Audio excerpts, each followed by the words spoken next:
je pense que l'entretien s'est déroulé dans un climat relationnel national positif.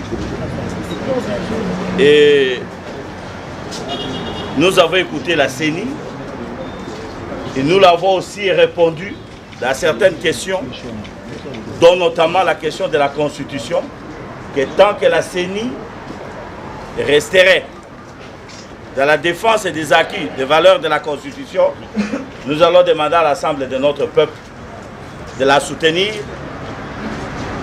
Mais une fois déviée, nous la combattrons autant que nécessaire. Mais l'exposé que le président de la CENI nous a fait tout à l'heure, je crois que les honorables présidents de partis politiques qui sont ici avec moi, tout le monde a constaté qu'il y avait beaucoup de parts de vérité. Mais nous devons réaffirmer ici que la CENI est un organe technique.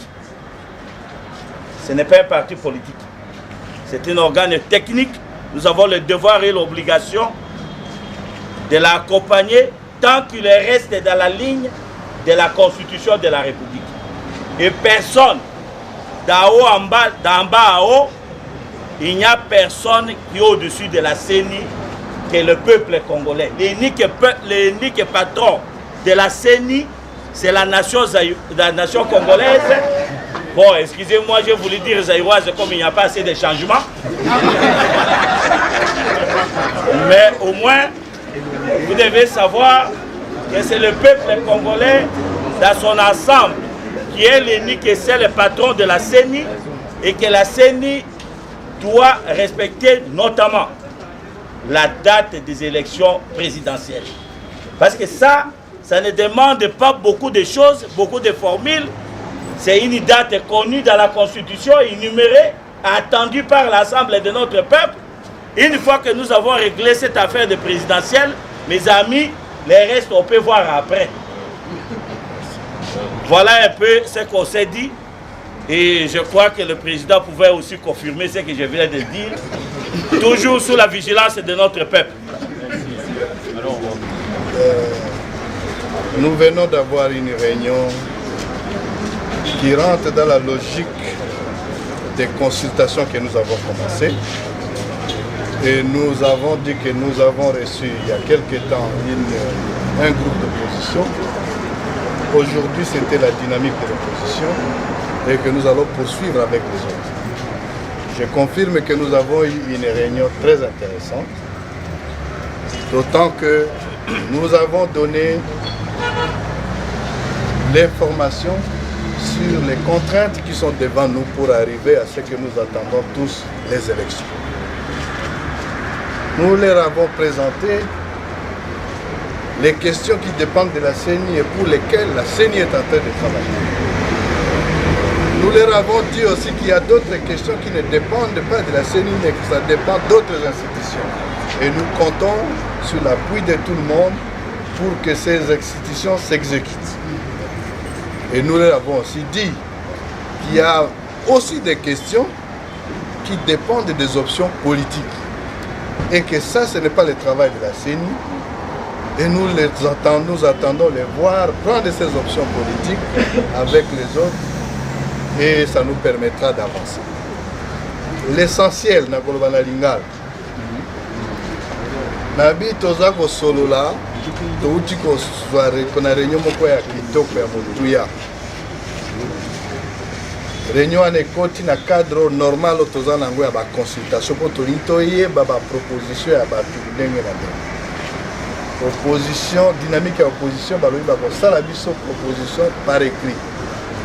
Toyebisi bango ke biso toza wana mpona ba élection toza ko préparer tobandi na ko préparer ba révision de fichier électoral po toyebi ka avant élection nyonso il faut to enrôler ba jeune, il faut to pesa ba carte ya sika na ba Congo. Mais toyebisi pe bango ke no makambo etali président technique ndenge ya kosala toza kosala.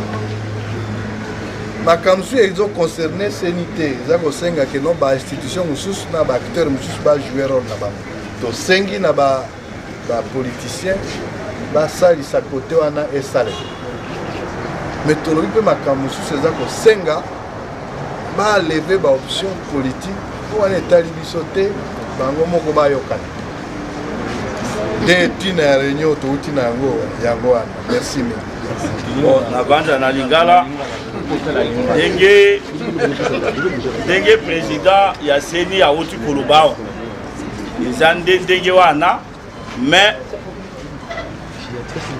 touti kosolola toyoki makambo oyo ayebisi biso bacontrainte makambo ndenge na ndenge badécision il faut ezwama sur le plan politique ndenge auti koloba alobaki yango mais mpona biso na population congolaise eloko toza koluka élection oyo ezali na kati ya constitution eza élection ya président de la république élection wana elukaka mpe mbongo mingi te oyo emonani tokende nanu bakongolais balongola sete oyo eza na lokolo le reste tokoya kotala oyo esali parce que eza sete pourquoi parce que na mboka na biso soki constitution na biso oyo ezali constitution oyo bato bakufa plus de 6 millions de morts bakunda basi vivante po tokoma na solution ya constitution oyo eke lelo soki toye kotika nzela wana mpona koloba kaka eza na mutu moko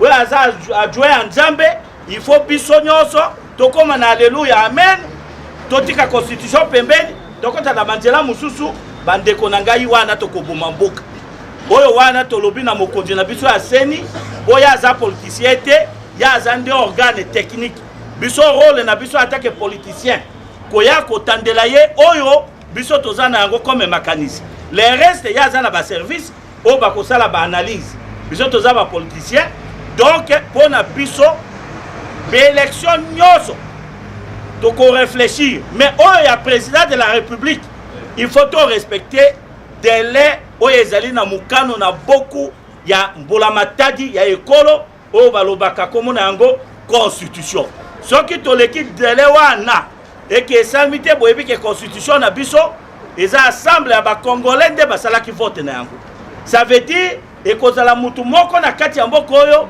oyo aleki mboka mobimba makasi à ce moment là tokolongwa na bainstitution forte tokomi lisusu na homme fort voilà oyo tolobi que oyo akomeka biloko wana biso tokosokipe na ye ensemble avec notre peuple.